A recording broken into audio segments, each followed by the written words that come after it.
Assalamualaikum warahmatullahi wabarakatuh. Oke, seperti biasa sebelum dilanjutkan cerita pedang King Dao-nya, bantu Mimin tekan tombol like dan berkomentar. Juga terima kasih sudah dan sebelumnya. Gas. Bab 1401. Keberangkatan.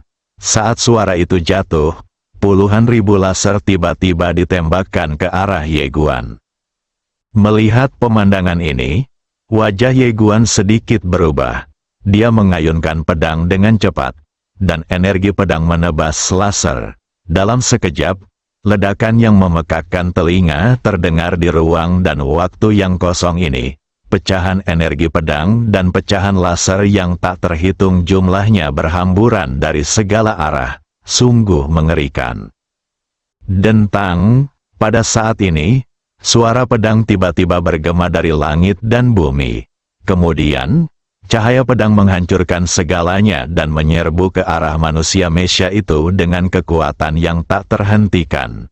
Pupil mata pria Mesya itu tiba-tiba mengecil. Dia mengepalkan tangannya erat-erat sambil berteriak, "Tian Yu!" Dalam sekejap, Mesya-Mesya di sekelilingnya tiba-tiba dengan cepat bergabung menjadi perisai raksasa sepanjang 1000 kaki untuk menghalangi di depannya. Pada saat ini, pedang Ye Guan telah tiba, dan pedang King Xuan milik Ye Guan langsung menghancurkan perisai raksasa itu. Tetapi gelombang kejut kekuatan yang mengerikan meledak dari perisai raksasa itu, secara langsung mengguncang Ye Guan. Setelah Ye Guan mundur hampir 1000 kaki, dia berhenti. Dia menatap lengannya yang mati rasa dan sedikit terkejut, karena benda itu ternyata bisa memantul. Dia tidak terluka oleh kekuatan lawan, dia terluka oleh kekuatannya sendiri. Ye Guan menatap perisai Mesya di depan pria itu dan terkejut. Orang ini hebat. Pada saat ini, manusia Mesya itu juga sangat terkejut, karena pedang Ye Guan langsung menghancurkan Mesya miliknya. Dia menatap pedang di tangan Ye Guan dan sangat terkejut. Sial, orang ini hebat sekali. Ye Guan menggerakkan pergelangan tangannya sedikit, dan suara pedang pun terdengar. Saat berikutnya, cahaya pedang telah mencapai manusia Mesya itu. Kelopak mata pria Mesya itu berkedut, lalu dia mengatupkan kedua tangannya. "Tutup baju zirahmu." Saat suara itu jatuh, perisai Mesya di depannya tiba-tiba berubah menjadi sepotong baju besi yang menutupinya. Pada saat yang sama, cahaya merah yang mengerikan keluar dari lengannya.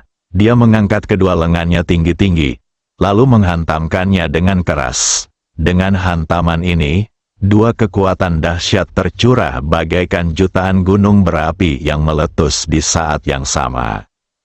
Ledakan, suara keras yang mengguncang langit dan bumi tiba-tiba terdengar dari kekosongan ruang dan waktu ini. Dan seluruh kekosongan ruang dan waktu mulai hancur lapis demi lapis pada saat ini. Namun, pedang Ye Guan justru merobek kekuatan Dao, lalu menebas lengan pria itu dengan dahsyat. Dengan bunyi, klik, lengan lelaki itu langsung terkoyak, wajah lelaki itu berubah drastis, dan dia dengan cepat menghindar mundur ribuan kaki.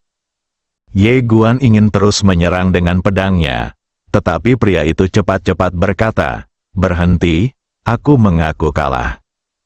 Ye Guan berhenti. Pria itu menatap lengannya. Mekanisme di lengannya telah retak. Wajahnya tampak jelek sekali. Mesya ini adalah Mesya kekaisaran tingkat atas yang telah dipertukarkan oleh keluarga mereka sepanjang hidup mereka. Jika dia dihancurkan di sini, dia akan benar-benar menjadi pendosa bagi keluarganya. Karena itu, ia dengan tegas mengakui kekalahannya. Ye Guan tiba-tiba bertanya, "Apa jenis baju zirah ini? Cukup kuat." Pria itu menatap Ye Guan, baju besi kekaisaran kelas atas.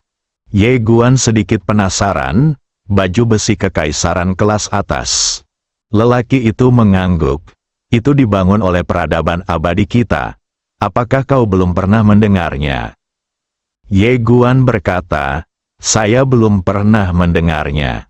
Lelaki itu meliriknya, lalu berkata, peradaban kehidupan abadi kita adalah peradaban teknologi, yang berbeda dengan peradaban seni bela diri Anda.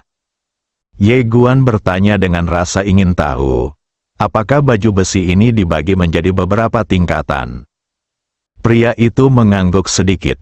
Baiklah, aku berada di level kaisar. Di atasnya ada level abadi, level bintang, dan level alam semesta. Setiap level dibagi menjadi 3 alam kecil, level rendah, level menengah, dan level atas. Ye Guandao, berapa harganya yang ini? Pria itu berkata, sebuah mesia kekaisaran tingkat atas membutuhkan setidaknya 13 juta kristal kekaisaran tingkat atas. Lebih dari 13 juta, jantung Ye Guan berdebar kencang. Sial, mahal sekali. Dia melirik mesia pria itu, bertanya-tanya apa yang sedang dipikirkannya. Melihat tatapan Ye Guan, pria itu segera berkata dengan waspada, saya sudah menyerah. Ye Guan tersenyum, lalu berkata, bagaimana jika itu adalah item tingkat peri tingkat atas? Pria itu berkata dengan suara yang dalam, sebuah benda abadi tingkat atas akan berharga setidaknya 50 juta kristal kaisar tingkat atas. Jika dilengkapi dengan kristal gerak abadi, itu akan menjadi harta yang tak ternilai. Ye Guan tiba-tiba menjadi penasaran, apa itu kristal gerak abadi? Pria itu jelas takut akan merampoknya, jadi dia menjawab setiap pertanyaan. Batu kristal khusus, yang mengandung energi khusus, dan dapat diregenerasi terus-menerus. Mesia tingkat peri kelas atas dengan kristal gerak abadi, bahkan tidak bernilai lebih rendah dari mesia tingkat peri. Ye Guan berkata, dengan kata lain, mesia seperti milikmu perlu mengonsumsi kristal. Pria itu mengangguk pelan, perlu diisi ulang setiap bulan, dan perlu perawatan setiap 10 tahun. Biayanya sangat mahal. Ye Guan mengangguk, ya, jika benda ini tidak memiliki cacat, maka peradaban abadi akan menjadi tak terkalahkan. Pria itu tiba-tiba bertanya, pedang macam apa itu? Pedang itu benar-benar bisa menghancurkan mesia milikku. Ye Guan tersenyum dan berkata, pedang King Xuan, aku yang membuatnya. Oh tidak, bibiku yang membuatnya. Lelaki itu berkata dengan sungguh-sungguh, pedangmu sungguh kuat. Ye Guandao, kakak, siapa namamu? Pria itu berkata, Xiuling.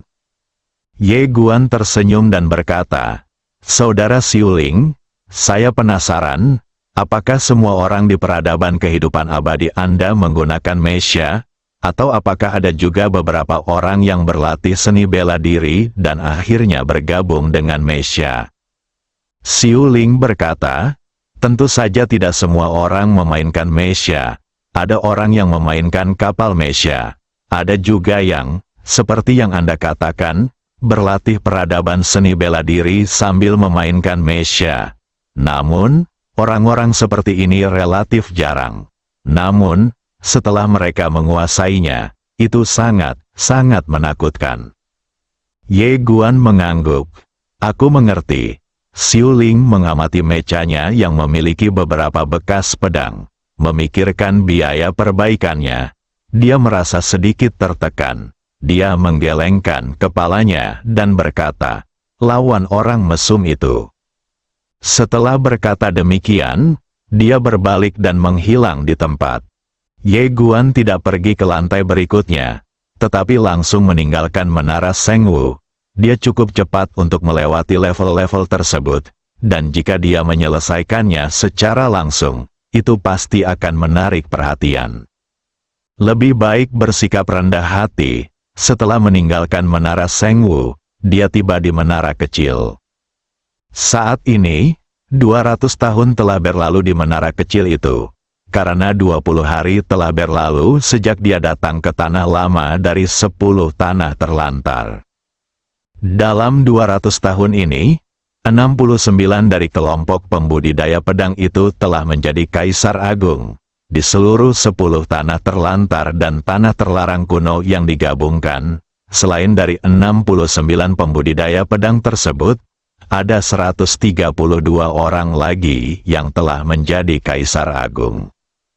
201 kaisar, dia sendiri yang membudidayakannya.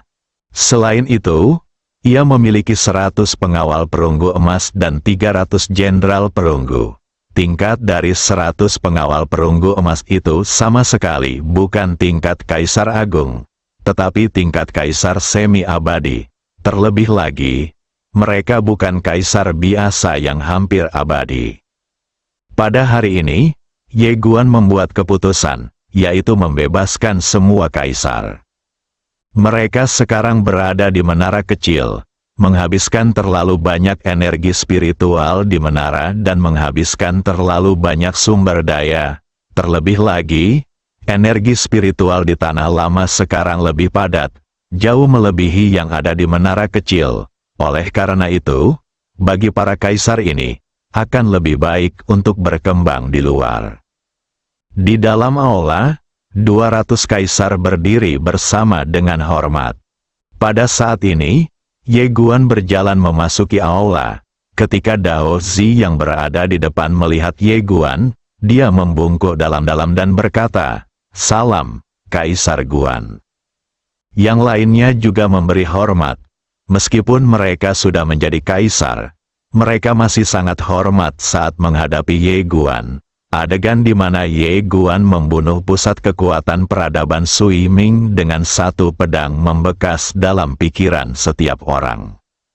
Ye Guan menatap semua orang, lalu tersenyum dan berkata, "Kalian semua sekarang adalah kaisar, jadi kalian tidak perlu memberi hormat padaku." Dao Zi buru-buru berkata, "Apa yang kau bicarakan, Kaisar Guan? Kita bisa menjadi kaisar yang hebat berkat Kaisar Guan. Tanpa sumber daya Kaisar Guan dan bantuan menara kecil ini, kita tidak akan pernah bisa menjadi kaisar yang hebat seumur hidup kita." Yang lainnya juga mengangguk. Ye Guan tersenyum dan berkata, "Saya memanggil semua orang ke sini hari ini karena saya ingin kalian meninggalkan menara kecil ini." Semua orang terkejut. Dao Zi berkata dengan suara gemetar, "Kaisar Guan, apakah kami telah melakukan kesalahan?" Ye Guan menggelengkan kepalanya, "Kamu salah paham. Maksudku, kamu tidak bisa lagi ditingkatkan secara efektif di menara kecil, dan sekarang di luar sudah menjadi tanah tua. Setelah kamu keluar, kamu akan memiliki lebih banyak kesempatan. Selain itu, energi spiritual di luar 100 kali lebih baik daripada di menara kecil." Mendengar ini, semua orang menghela napas lega. Ye Guan menambahkan, "Setelah kamu keluar, kamu dapat mencari peluangmu sendiri dan melatih dirimu sendiri. Jika kamu bersedia untuk kembali di masa depan, aku akan berterima kasih. Jika kamu tidak ingin kembali, aku tidak akan menyalahkanmu. Orang-orang selalu ingin maju, dan aku dapat memahaminya." Dao Zi berkata dengan suara yang dalam, "Kaisar Guan, aku tidak tahu tentang yang lain. Pokoknya, aku, Dao Zi, adalah seorang warga alam semesta Guangxuan saat aku hidup, dan aku akan menjadi hantu alam semesta Guangxuan saat aku mati." Yang lainnya juga mengungkapkan pendapatnya. Ye Guan tersenyum, lalu merentangkan telapak tangannya, dan sebuah cincin penyimpanan muncul di depan setiap orang. Di setiap cincin penyimpanan, ada beberapa kristal kekaisaran kelas atas. Meskipun tidak banyak, itu adalah tanda terima kasihku. Aku harap kamu tidak menganggapnya terlalu sedikit. Melihat cincin penyimpanan di depan mereka, semua orang merasa tersentuh. Dapat dikatakan bahwa Kaisar Guan di hadapan mereka sungguh baik hati kepada mereka. Mereka tidak hanya memberi mereka sumber kaisar, tetapi mereka juga membiarkan mereka berlatih di menara kecil ini. Sekarang mereka bahkan membiarkan mereka keluar untuk berkembang dengan bebas. Ini begitu bagus hingga terasa sedikit tidak nyata bagi mereka. Faktanya, mereka juga ingin meninggalkan menara kecil itu karena sumber daya di menara kecil itu tidak lagi cukup bagi mereka. Dunia luar lebih luas, dengan lebih banyak sumber daya dan peluang untuk bercocok tanam. Tetapi mereka malu dan tidak berani membicarakannya. Tetapi mereka tidak menyangka bahwa Ye Guan ternyata akan mengungkitnya atas inisiatifnya sendiri. Pada saat ini, Ye Guan tiba-tiba berkata, "Semuanya, saat kalian ke sini, kalian akan seperti seekor naga yang memasuki lautan, dengan masa depan yang menjanjikan. Jika kalian bertemu dengan murid-muridku dari Akademi Guangxuan di masa depan, tolong jaga mereka. Aku ingin mengucapkan terima kasih sebelumnya." Sambil berkata demikian, dia membungkuk sedikit. Melihat ini, semua orang membungkuk dalam-dalam. Setelah beberapa saat, Ye Guan adalah satu-satunya yang tersisa di aula. Ye Guan berjalan ke pintu aula dan melihat keluar, bertanya-tanya apa yang sedang dipikirkannya. Xiao Ta bertanya, "Apakah mereka akan kembali?" Ye Guan berkata lembut, "Aku tidak tahu." Xiao Ta berkata dengan suara yang dalam, "Kamu tidak tahu bahwa kamu membiarkan mereka keluar." Ye Guan berkata, "Aku tidak bisa memberi mereka sesuatu yang lebih baik." Xiao Ta bertanya, "Bagaimana jika mereka tidak kembali?" Ye Guan berkata dengan lembut, "Di alam semesta yang beradab manapun, selama negara itu kuat, menghargai bakat, dan menghormati bakat, bagaimana mungkin bakat tidak mau kembali untuk mengabdi pada negara? Sebaliknya, jika negara itu tidak kuat, tidak menghargai bakat, tidak menghormati bakat, dan menghibur diri sendiri sampai mati. Bahkan jika ada bakat, mereka akan menemukan cara untuk pergi." Sambil berbicara, dia perlahan menutup matanya. "Tuan Ta, seorang pandai besi yang baik harus kuat juga." Bab 1402. Besar, sangat besar, Ye Guan keluar dari aula dan keluar. Setelah 200 tahun pembangunan, Akademi Guangxuan telah sepenuhnya stabil di 10 tanah terlantar. Saat ini ia merupakan kekuatan super terkuat di Ten Wastelans. Pada saat yang sama, Guangxuan Fa juga telah benar-benar dipopulerkan di seluruh 10 tanah terlantar dan tanah terlantar kuno. Sekarang, hampir 90% makhluk di 10 tanah terlantar, tanah terlantar kuno, dan dunia di seberangnya mempraktikkan metode Guangxuan, dan cara ketertibannya terus meningkat setiap hari. Di pintu, Ye Guan perlahan menutup matanya. Pada saat ini, dia bisa merasakan miliaran makhluk hidup. Siapapun yang telah berlatih metode Guangxuan dapat dengan jelas merasakan orang lain selama yang ia inginkan. Tidak hanya itu saja. Karena adanya perintah jahat, ia juga dapat dengan jelas merasakan apakah orang yang telah berlatih metode Guangxuan itu baik atau jahat. Mampu mengenali yang baik dan yang jahat, serta membedakan kesetiaan dari pengkhianatan. Faktanya, kekuatan ketertibannya terus meningkat setiap hari. Jika dia bertarung melawan Dao Zhao lagi, dia yakin dia dapat dengan mudah menahannya.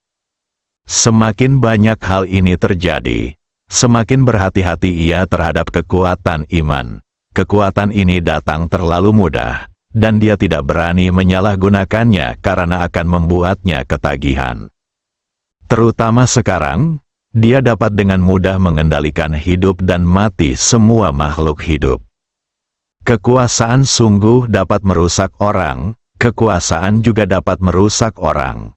Sekarang, dia menjadi satu dan keduanya, Dekan. Pada saat ini, sebuah suara tiba-tiba datang dari samping. Ye Guan berbalik dan melihat bahwa orang yang datang adalah Muki. 200 tahun telah berlalu, dan sosoknya masih begitu membanggakan. Dapat dijelaskan dalam satu kata, kebesaran datang dari toleransi. Ye Guan berkata, terima kasih atas kerja kerasmu. Mu Yu tersenyum dan berkata, kerja keras ini tidak ada apa-apanya. Sejujurnya, saya harus berterima kasih kepada dekan karena telah memberi saya kesempatan untuk menunjukkan bakat saya. Ye Guan tersenyum dan berkata, kalau begitu, akan ada lebih banyak kerja keras di masa depan. Mata Muki berbinar, dekan berencana untuk mengambil alih seluruh alam semesta. Ye Guan mengangguk, Muki sedikit mengernyit, apakah itu akan sulit? Ye Guan berkata, ada seseorang di rumah. Mu Yi berkedip dan tidak mengatakan apapun. Ye Guan tersenyum dan berkata, aku hanya bercanda. Muki menggelengkan kepalanya dan tersenyum. Pria di depannya benar-benar sulit untuk dipahaminya. Dia menenangkan pikirannya dan berkata dengan serius, Din, menurutku menempatkan 10 tanah terlantar kuno, dan peradaban luar di menara kecil ini bukanlah solusi jangka panjang. Ye Guan mengangguk. Aku tahu, tapi tidak ada cara lain sekarang. Aku harus menyelesaikan perseteruan dengan peradaban Swimming sebelum aku bisa membebaskan beberapa dunia. Mu Yi mengangguk. Selama dekan punya rencana, itu bagus. Pada saat itu, tiba-tiba terdengar suara yang familiar dari kejauhan. Jika raja menganggap rakyatnya sebagai tangan dan kakinya sendiri, maka rakyat akan menganggap raja sebagai hati dan jiwa mereka sendiri. Jika raja menganggap rakyatnya sebagai anjing dan kuda, maka rakyat akan menganggap raja sebagai rekan senegaranya. Jika raja menganggap rakyatnya sebagai kotoran, maka rakyat akan menganggap raja sebagai musuh mereka. Ye Guan mendengar suara itu dan menoleh. Di tengah alun-alun di kejauhan, ribuan mahasiswa duduk bersila di tanah dan berbicara keras. Di depan ribuan orang ini, ada seorang pria berpakaian jubah Konfusianisme, memegang buku kuno, dan berjalan perlahan. Itu Gu Chen. Ye Guan sedikit terkejut. Mu Yi tersenyum dan berkata, dia telah membuat kemajuan pesat. Dalam waktu kurang dari 150 tahun, dia telah mencapai alam kesucian sejati. Sekarang dia bukan hanya anggota Dewan Tetua kita, tetapi juga dosen utama Sekolah Sastra Akademi, yang bertanggung jawab atas kelas sastra semua siswa. Senyum muncul di wajah Ye Guan. Mu Yu bertanya, mau bertemu dengannya?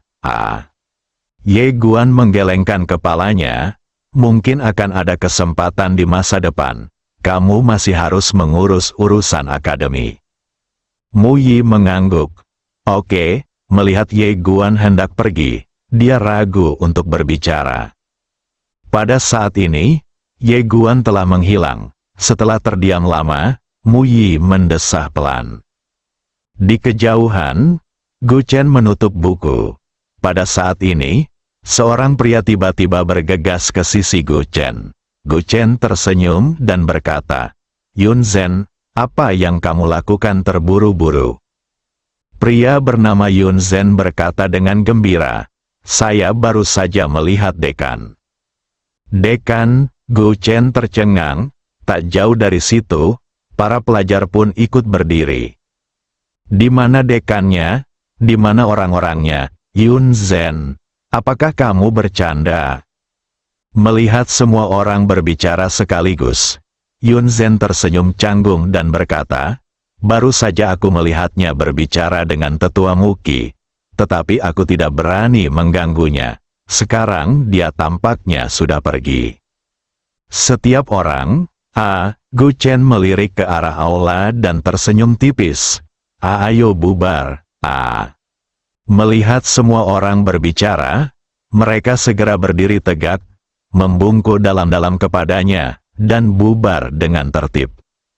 Setelah semua orang pergi, Yun Zhen menghela nafas pelan. Ini kesempatan langka bagi dekan untuk datang, tapi dia pergi begitu saja. Gu Chen tersenyum dan berkata, dia punya banyak hal yang harus dilakukan.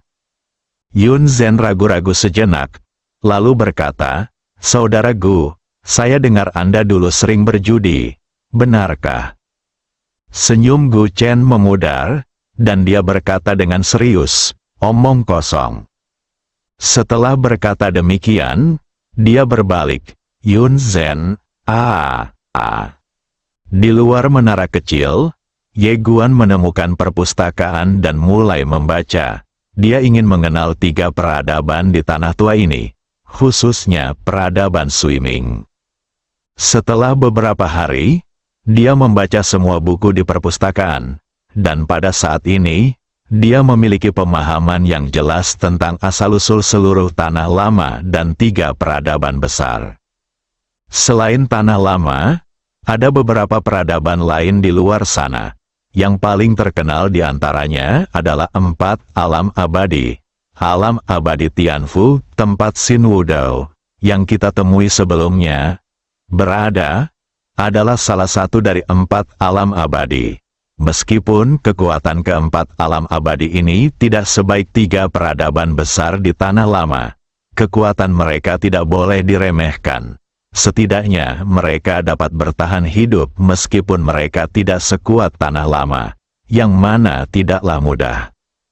Dan dia juga mengerti mengapa 3 peradaban utama di tanah lama bersatu. Ada 2 tujuan. Pertama, kekuatan ketiga peradaban hampir sama. Jika mereka terus bertarung, ketiganya akan menderita kerugian, yang akan menguntungkan peradaban kosmik lainnya. Kedua, target sebenarnya dari ketiga peradaban tersebut mungkin adalah peradaban leluhur yang legendaris. Legenda mengatakan, dalam peradaban leluhur, ada tahta kekuasaan bersama. Siapapun yang memperoleh tahta kekuasaan umum akan menjadi penguasa alam semesta. Penguasa alam semesta, ketiga peradaban itu semuanya memiliki tujuan ini, dan mereka tidak akan berperang sampai mereka benar-benar menemukan peradaban leluhur itu. Konon, hilangnya sang dewa tua yang tak terkalahkan secara tiba-tiba di tanah lama dan pendiri peradaban abadi, sang penguasa kehidupan abadi, ada kaitannya dengan peradaban leluhur yang legendaris ini. Tentu saja ini hanya legenda dan spekulasi. Adapun bagaimana situasi sebenarnya, hanya para pemimpin puncak dari 3 peradaban yang mengetahuinya dengan jelas. Ye Guan menarik pikirannya, menutup buku kuno itu, berdiri dan meninggalkan perpustakaan. Dia tampak agak serius. Dia fokus untuk memahami wanita itu. Sui Gujin, wanita ini bukan orang biasa. Dia terkenal karena rencananya dan siasatnya.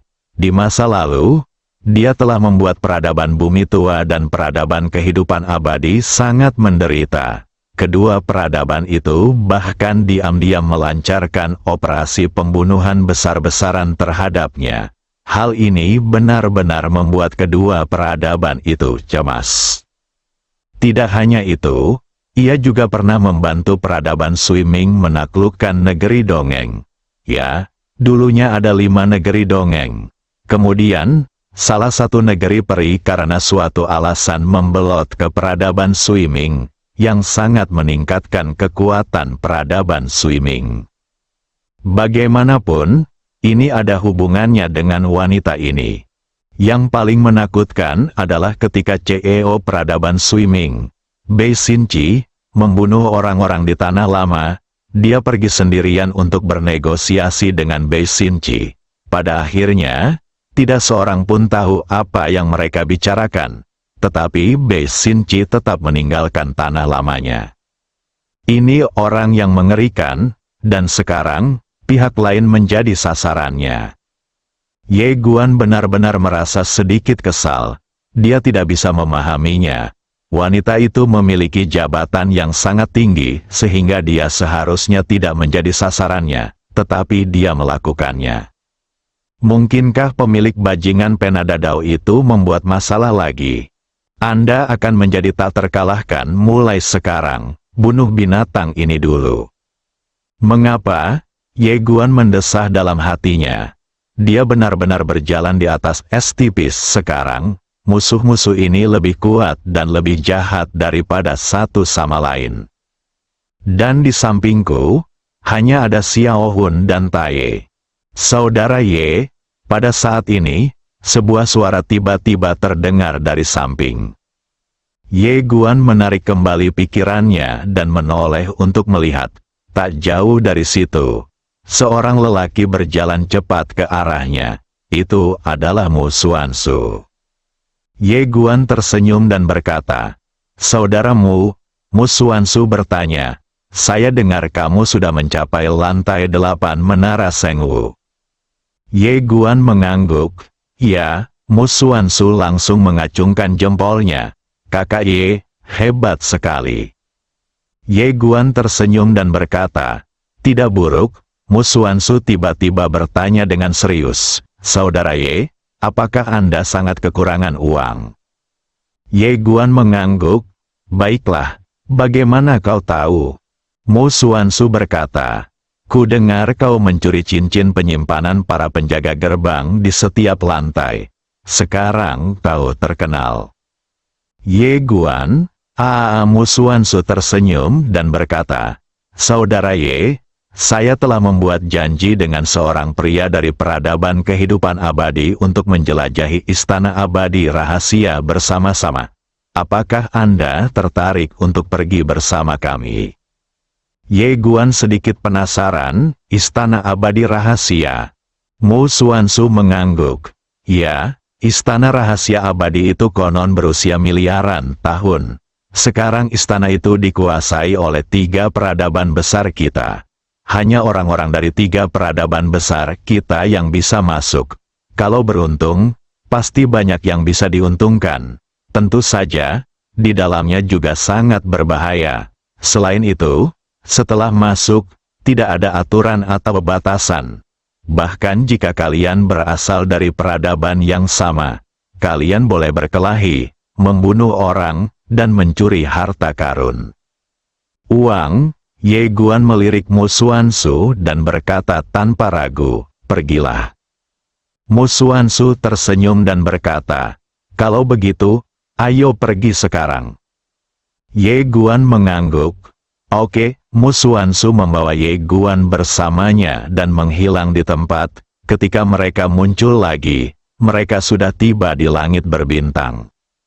Di tengah perjalanan, Ye Guan tiba-tiba bertanya, "Saudaramu, bagaimana kabar Nona Haur?" Mu Xuansu tersenyum dan berkata, "Dia telah mengaku. Sekarang para pemimpin peradaban bumi lama kita telah pergi menemui para pemimpin peradaban swimming untuk meminta penjelasan. Namun, aku tidak tahu apa hasil spesifiknya. Hal-hal itu bukan giliranku untuk memutuskan." Ye Guan mengangguk dan tidak mengatakan apa-apa. Mu Xuansu tiba-tiba membuka telapak tangannya, dan sebuah cincin penyimpanan muncul di depan Ye Guan. Ye Guan sedikit bingung. Mu Xuansu tersenyum dan berkata, "Saudara Ye, apakah kamu tidak kekurangan uang? Aku akan meminjamkanmu 2 vena sumber kaisar kelas atas ini terlebih dahulu. Kamu dapat menggunakannya terlebih dahulu. Tetapi jangan merampoknya dengan sembarangan. Tempat ini sangat rumit. Jika kamu tidak berhati-hati, kamu mungkin terkontaminasi dengan karma yang besar. Jangan tergerak. Aku memiliki latar belakang keluarga yang baik. Benda ini tidak begitu berharga bagiku." Bersambung.